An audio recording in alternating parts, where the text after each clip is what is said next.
Hello everyone, इस question में क्या है, if f1 f2 are the feet of perpendicular from the focus s1 s2 to the ellipse, ठीक है, on the tangents, समझे, on the tangents to the points p और on the ellipse. तो s1 आपका जो परपेंडिकुलर डिस्टेंस है focus से और दूसरी परपेंडिकुलर डिस्टेंस फोकस से, वो उनका प्रोडक्ट बताना है।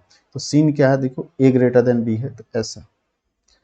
तो अब सबसे पहले फोकस आपका जी s1 है, दिस इज s2।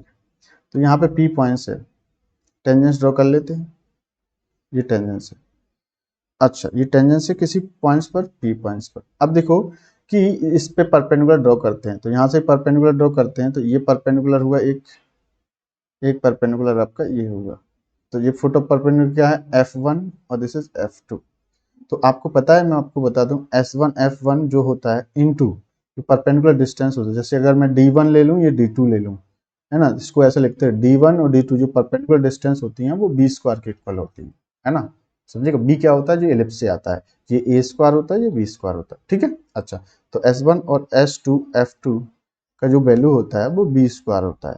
तो b का वैल्यू कितना है, आप देखोगे b स्क्वायर, तो b स्क्वायर का वैल्यू कितना है 3, तो आंसर कितना आ जाएगा इसका, 3 आ जाएगा, ठीक है। तो option number second will be the correct. ये प्रॉपर्टी बेस्ड क्वेश्चन है, प्योर। अगर आपको ये प्रॉपर्टी याद है तो फटाफट आपने कर लिया। आई होप आप ये समझ गए होंगे। So thank you so much.